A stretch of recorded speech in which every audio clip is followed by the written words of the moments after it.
Welcome to Transcendent Psych. In this episode, I'm dealing with the age-old thorny issue of how you can be close to people and also kind of not become a doormat or kind of hold on to some of your own agency or power. How can you negotiate these two seemingly contradictory variables that come up in most relationships? So if you're married or you're in a partnership of some kind, you will know that actually sometimes the goal of being close to the other person conflicts with getting your own way or them getting their way or finding a way to accommodate both people's needs. It's a constant challenge in relationships, but it's not just people in romantic relationships. This would apply to parents. How do you stay close and have a warm relationship with your child at the same time as being able to lead as a parent?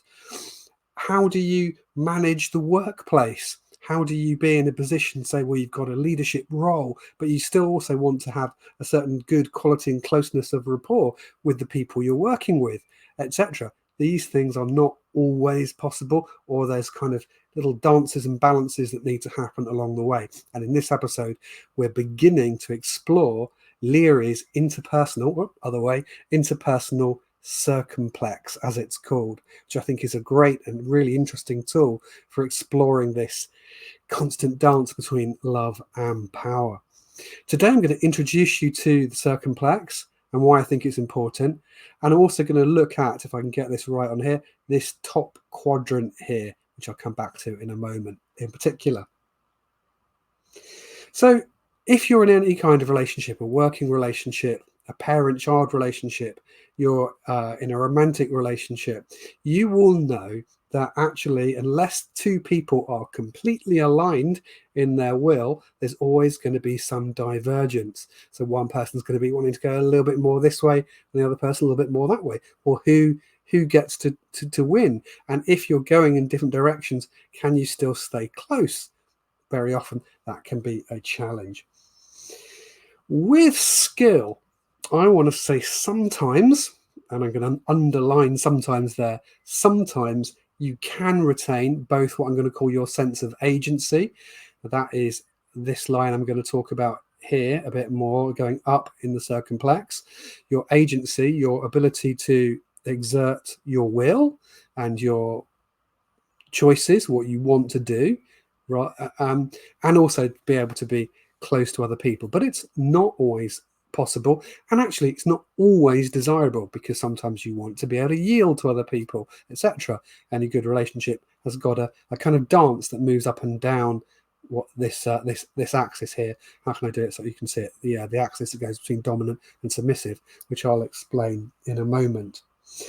So one of the things I want to say, though, is that it's important to think about this, because if you're anything like me, you will have a dominant way of being. So you're either going to want to be kind of with other people, you're going to tend to become a bit of a leader, or you're going to tend to be a bit of a follower. Okay. Now, the words dominant and submissive here are psychological terms.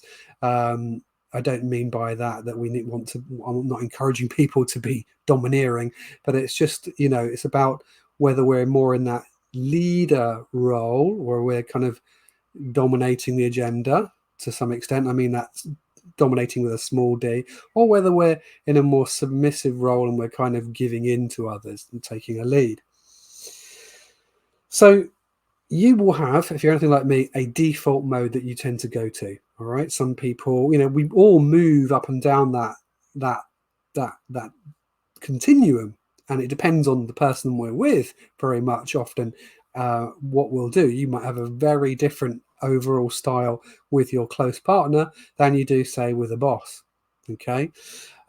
So we're going to be exploring that and thinking through how do you flex along this? How can you avoid just going into your default mode, and how can you flex yourself so that you can be more leaderly when you need to be, and be more kind of yielding and submissive and following when you need to be? Because actually neither of those are good or bad. They're actually both important depending on what the context is. So let me walk you round. I've done a little bit already. Walk you around the interpersonal circumplex. So forgive me if I'm trying to adjust where my fingers are here so you can see it. So I've introduced you already to the vertical axis here. Get my finger right. So the vertical axis running up and down the circumplex gives you a continuum where you will be at any one particular point in an interpersonal relationship with another person, whoever they are, whether you're going into a more dominant position or whether you're heading down into the more submissive and kind of following type position. Okay. So in all relationships, I would say almost all the time, we're somewhere on that up and down axis. Okay. So that's that axis. That's what I'm going to call the power or agency axis. Okay. On the other axis here, we've got how we move and can move from being more hostile. Cold might be or cold or distant might be a better way of putting that. So hostile down one end at one extreme of the axis, all the way through to friendly at the other extreme. Now, this axis is often called the axis of communion or union. It's about how close you intend to be with other people. Being really close to some people can be where people can get almost fused together, that kind of couple that almost just completely fused, joined at the hip and in both kind of physically but also kind of psychologically. Or you could be at the other end completely. You could be kind of like, absolutely separated and distant from the other person. And on that continuum is where we will find ourselves in different relationships and at different points of time. And I would actually say it's probably not going to be healthy to be in one spot all the time anyway, that you need to be able to move backwards and forwards just as you need to be able to move up and down the other domain on the circumplex.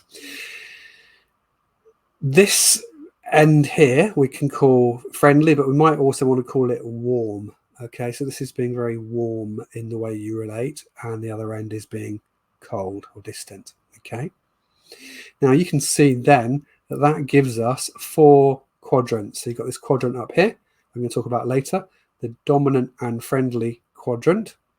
And that brings us into an interesting challenge that many people face all the time. How do I be sort of strong and leadly when I need to be, and also stay friends with people and be close to them, right?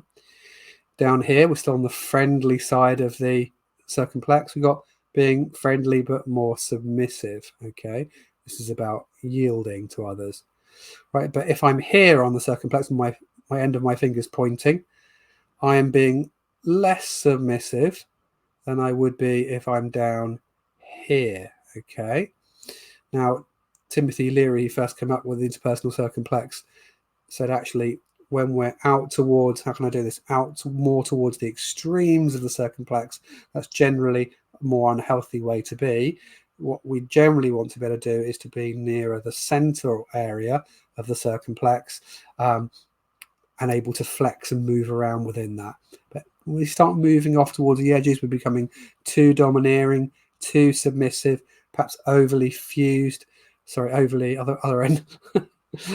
Overly, there it is, overly fused and friendly with people. Maybe we might lose ourselves in that spot, and down this side we might be too cold and distant and remote from other people, right? But as I was saying, this gives us these 4 quadrants. Okay, so up in here, I might find traits like I am being quite extrovert. So I'm being warm, but I'm also being kind of magnanimous and leady. Come on, everybody, let's do this. Let's party. Let's get this work meeting going. Okay, right. You guys are so amazing, or whatever, that kind of style of personality. But can we tap into that when we need to? Okay. Now within that quadrant itself, there's going to be, I'm going to stop pointing. Within that top quadrant itself, there's going to be a whole range of, different types of ways of being. One in the top edge of that quadrant, you're going to be a little bit more on the domineering side and less friendly. Then out towards the edge on the right, you're going to be more warm and friendly, but a little bit less dominant. Okay, so it's a useful way to think. If we go underneath, this one I just mentioned already, again, friendly, but a bit more submissive and yielding, maybe apologetic, probably quite cooperative. taking a lead from other people, fitting into the team, etc., etc. If it's a marital or romantic relationship, it's going to be perhaps giving way to your partner, right? Neither of these are good or bad. Like I said earlier, it depends on the circumstance, all right? And if you're in relationship with people, depending on the type of relationship, you're going to want to have some flex and movement on that, right? With your boss, probably, generally, your boss is going to want you to be more in the following position, but not always. They might want you to step up to the plate and take a lead on something, right? And they might even want you to take a lead in something that you're giving for them to do. So they might want your leadership on something, right? So it depends on the circumstances. Right? If we're going over to the other side over here, right? So here we've got the hostile or cold and submissive quadrant. So here, this is interesting. So this is where you're distancing yourself, but you're also being a bit more submissive. Okay, so you're sitting back, taking a little bit, taking things in a bit, being a bit of a cool cucumber, and maybe still following along. But you might also find at the extremes of this, people being a bit what we might call passive aggressive. So it's that person you might work with, or you might be married to, who, or that child in your family who is they look like they're towing the line and they're kind of being submissive, saying the right things, but there's a tone and an undertone to what they're doing, and they're possibly trying to undermine you in a subtle kind of way. Okay, top left quadrant up here. So this is about being dominant and hostile. So this is or cold, right? That might seem bad, especially in our culture. We tend to see this as all bad. It's not actually, right? So here, if I was to go up to this part of this quadrant, you're looking at a quality we might call being competitive. Okay, so that's something we value, right? Being able to take a lead and being able to try and dominate your will over others. That's what sport's all about. Okay, and there's an element of hostility in it. That's it's not warfare. We're not talking like trying to kill people, but there's a pitching one against the other. Okay, you're not all best buddies and friends, but we're kind of in competition. All right. Over here, you might be being much more kind of dominant and cold. You might be being in a quite critical frame of mind. Okay. Up here at the top, you might be being quite arrogant. Okay. Now, that quadrant again is not all bad. And there are times when a person may need to dip from one quadrant into the other one just to cool a relationship and find themselves again. I'll talk about that in a minute, or to redress a balance. So we'll talk about that. None of these quadrants are all bad, but as I said, as Leary pointed out, the more you are out towards the edges of the circumplex, usually the more unhelpful it is to be there. Okay, so I'm going to introduce you now to 2 rules that govern relationships that you may notice once I spell them out, but you may not have noticed them explicitly in real life. But they're 2 really handy rules, and they relate to these 2 axes on the circumplex.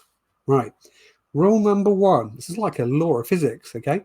In relationships, all right, these are two rules of what I call complementarity. Rule number 1 is on this horizontal axis, the hostile friendly axis, relationships work on this rule.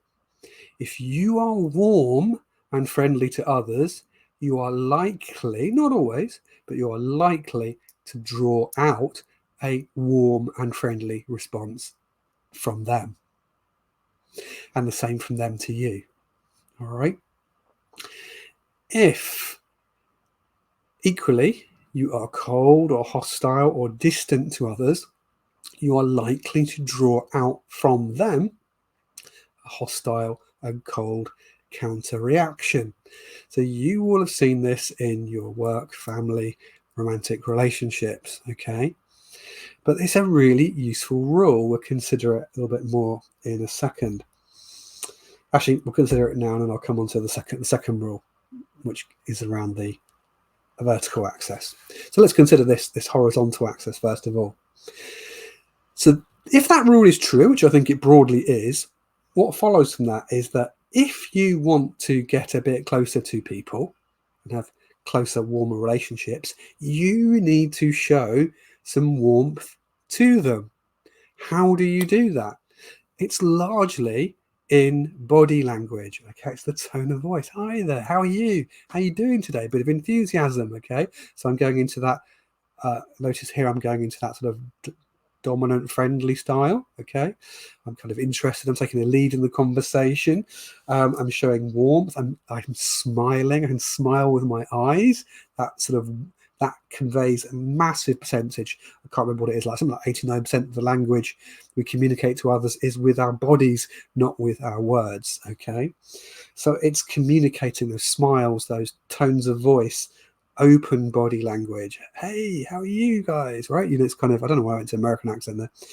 It's interesting. Americans are very often probably more also an extrovert than us Brits typically. Okay, so you'll probably see patterns within nations or societies or cultures of leaning more in one direction than another. Okay, now interestingly, I'll try not to do too much pointing because I know it's a little bit annoying, but this area up here in the dominant friendly quartile, you can run a line from that part of the circle through the center down through to this bit here, and that axis also maps out a psychological trait we call extroversion, introversion.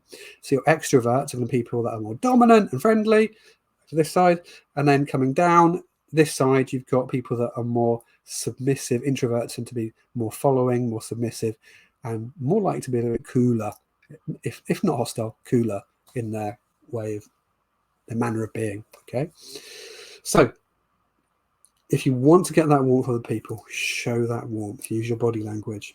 But it's not all good just being up here. Sometimes that's not always helpful. You don't always want that. There is a time and a place to go the other way, over here, to being a little bit cooler. So for example, if you are feeling very pressured and fused by someone's over enthusiasm or charm or whatever it is, giving a, let's say you're trying to buy a car, right? Okay, so you're trying to buy a car and the salesperson is schmoozing you into trying to buy the car. They're being kind of dominant and friendly. They're going up into that upper quarter. You might want to be the cool cucumber and keep some distance, because that will also signal that with your body. That will allow you space to be you and not be fused with them and their will. Okay, you can use this coolness to distance yourself a bit, to refine yourself, and you might even want to make sure that you're not becoming submissive and doing what they want to do. You might want to be a little bit pushing up into the more dominant, so you might want to be a little bit competitive, a little bit critical. Yeah, that's, you say it's whatever, brilliant reg car and it's worth that, but I've seen the chip around the back there, you're bargaining. Okay, so you're not getting pulled into their game in that way. So there is a time and a place to be able to do the pulling apart thing. Okay, in relationships there are times where you might want to signal, actually, I need my own space. I want to just pull apart a bit, not getting hostile, not to the extreme ends of the circumplex, but there's a time and place where you might want to pull apart a little bit, refine yourself. Okay, with children, you don't want to be all friendly, completely one with them all the time. You're going to need to find times where you're a little bit cooler. Like, so if you're disciplining a child, you might want to have some warmth in there, depending on what's happening. If you want a little bit more serious tone, you might want to be a little bit more. I used to be a teacher for a long time, right? So you learn to master this. Like, even if you're not feeling it on the inside, you learn to master the art of looking disappointed and not approving about something someone's done. That's my stare. Okay, it's not that. Wasn't that scary, was it? But it's, I'm not being aggressive. I'm not being hostile down an extreme end, but I'm cooling the dynamic so that the person is like, oh, okay, we're not all on the same page here, and I'm going to be a little bit more dominant, and I'm going to be a little bit more, I expect this message from you. So I'm being more assertive. Okay, so that would be an example there of a teacher being a little bit more going into this quadrant. Okay, and adults, I think, in our day and age, are often very tempted to try and always be here, always friendly, always down with the kids. Don't think it's helpful.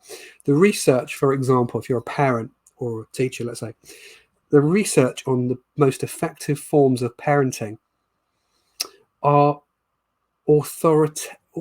authoritative parenting, which is different from authoritarian parenting. Authoritative parents, they listen to their children, but they give a clear lead on what they expect. And they're fair, but they're firm. Okay. And the same would be great for teachers, important as if you're a teacher as well. Okay. Same would be important, I think, sometimes if you're a manager in work. You don't always want to be, in with everybody and kind of buddies with everybody. You're going to need to be able to do the bit more dominant, bit more cool thing sometimes, even if other times people know you'll be a bit more relaxed and a bit more friendly. But actually, that you can do that is a real skill.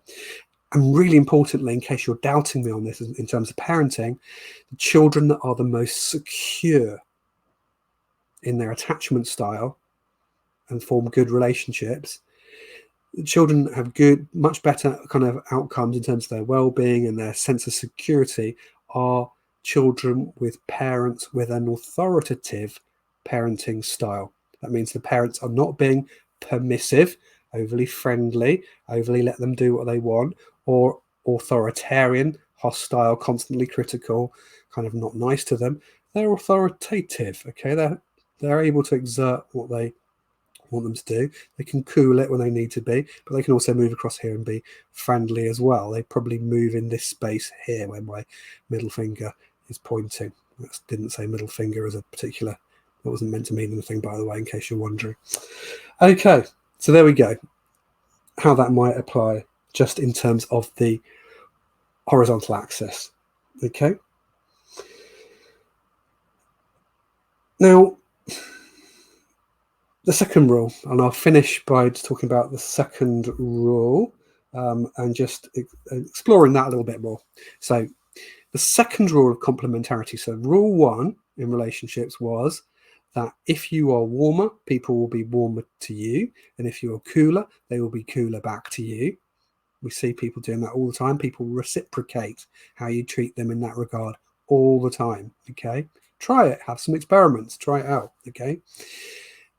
The other rule is going on the vertical axis, okay? And this is the opposite. This works the other way round. What happens here is that if you act in a more dominant, leading way towards someone, they are more likely to then match you with following or submissiveness. Okay, I think it's a human trait to do with our evolution. It was really useful for our survival that people could sometimes, one or two members of a tribe could take the lead and then the others could follow. A tribe that couldn't do that is probably not going to be very effective at fighting its battles and surviving, okay, and coordinating itself as a tribe in adversity, right? So leadership is super important, but so is followership, okay? Now, the human psyche, I think, is structured in that way. So if we tend to be more dominant, more assertive, people tend to be more passive and yielding and giving way. Okay. Neither of these is good or bad. Again, as I just said, we need both and we need to be able to do them flexibly depending on the circumstance. Okay. It is no use as a police officer or a fire officer or as a parent only being in the submissive mode. Okay. You're not going to get the job done. Okay. If you're a teacher, you will know this as well. But it's important also not to be able to just do the one mode. Like as a police officer or, like a police officer or a teacher, you're going to want to be able to go into the more yielding mode with your class or the people you're dealing with in public if you're a police officer. Sometimes it's like, okay, what do you need? What do you want me to do to help here? What would be helpful? Okay, it's going into a bit more of a serving role, but it's actually important and useful as well. If you're a parent, there's times where you're going to want to be able to allow your children to experience leading on something. So you don't want to be always up here in a dominant role. How are they going to learn to do that as they grow up if you're always in that role? Selectively at times you might want to say, okay, guys, what do you think we should do here? What would be a good, if they're old enough and it's the appropriate kind of decision area, that's a useful thing to be able to do. But again, it's this flexibility, this psychological flexibility, being able to move left and right and up and down. Okay.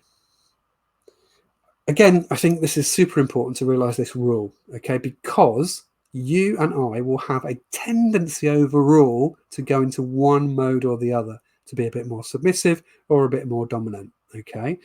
And the trouble is, if you get fixed into more one polarity at the either ends of that continuum, it means you're less flexible to be able to do things that you need to do and help others in the way they might need helping. They might need you to lead. They might need you to follow. Okay, what's best for everybody in this situation? Okay, so I've got a few more points that I want to say. Some of them I've covered already. Yeah, just about on marriages and relationships as an example. So we're quite sensitive these days to someone in a relationship being, and I'm not talking in sexual terms here, although that's interesting, that could come into this as well, but people like to play with dominance and submission in terms of sexuality, right? But I'm just thinking this in terms of the way we think of the style of relating more generally. It's seen as a bit negative often to be dominant as a partner.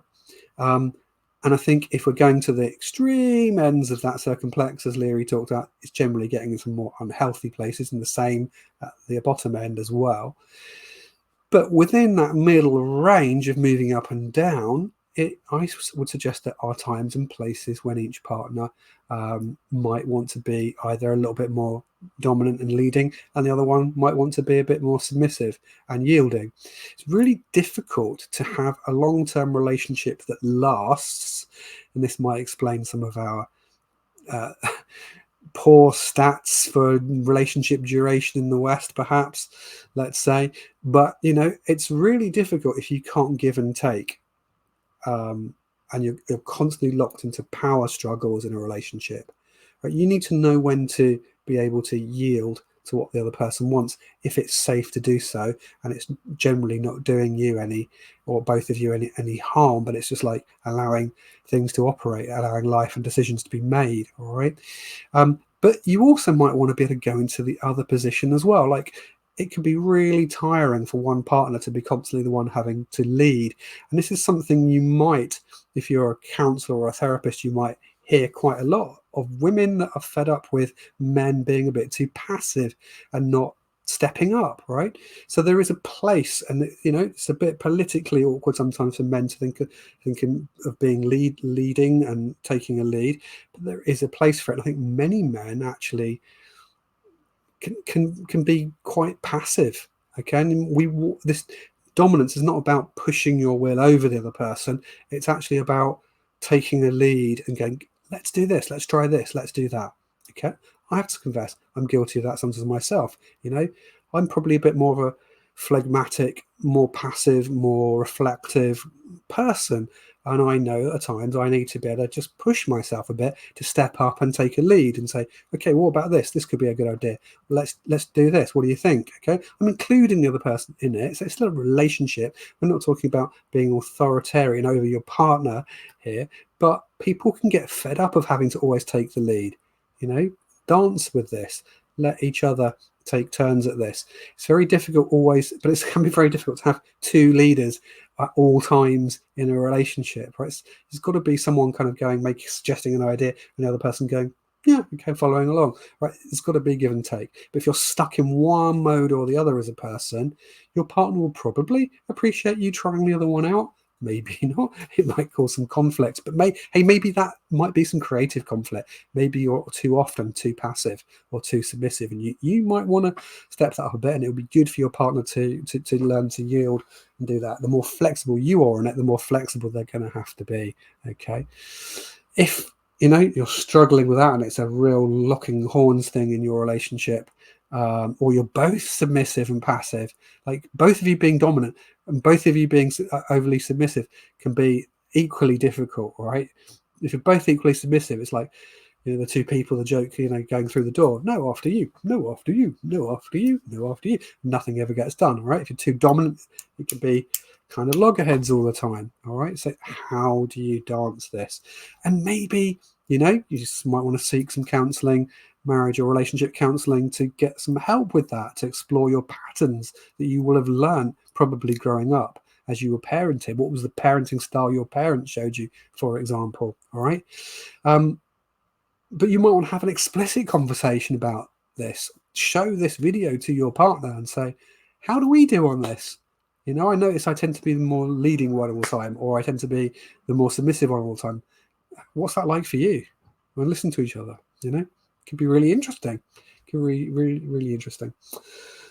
If you're an adult listening to this as well, and you're in a loving relationship, sexuality comes into that as well. People, you know, do you ever initiate? Is it always your partner that initiates? Do you play around? There can be healthy play with dominance and submission in the bedroom. You know, what do you do with that?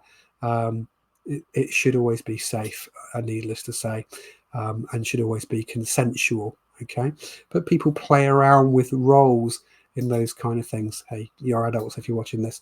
I've got 18 restriction on this. It's not for kids, so you know what I'm talking about. Okay, but I would just add to that, an interesting dynamic is how you are in the bedroom. Your natural tendency is probably how you're showing up in the rest of the relationship. Okay, so if you tend to be not the one that takes the initiative, you're probably not the one that takes the initiative in the rest of the household. Okay, maybe not. There might be areas in which that's your thing. I know the classic joke, whoever it is that puts the bins out, I don't know, but you know, there are going to be generally kind of broad patterns of how you relate to your partner. Okay, so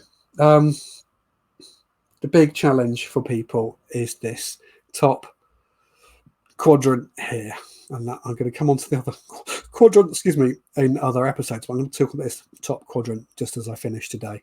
All right, this is the question, right? How do I be leading when I need to be, and you know, taking some agency and a bit of power, a bit of lead in a situation, and also remain friendly and on good terms with people?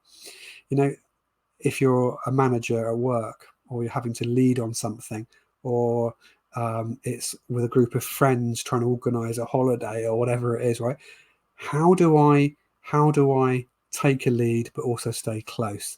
People are very frightened of being seen as bossy, because humans are very good at spotting it and then pushing back. As I just said, if you're dominant, what the other people are going to do? Well, they're going to generally be submissive, but sometimes they won't do that. Sometimes people push back, and then you're in a conflict. People are worried about conflict, but if that dynamic is true, you don't need to be, because a lot of the time people will follow along. All right, as long as you're being fair and reasonable. So, how do you do it? How do we stay close, and how do we exercise our lead and agency?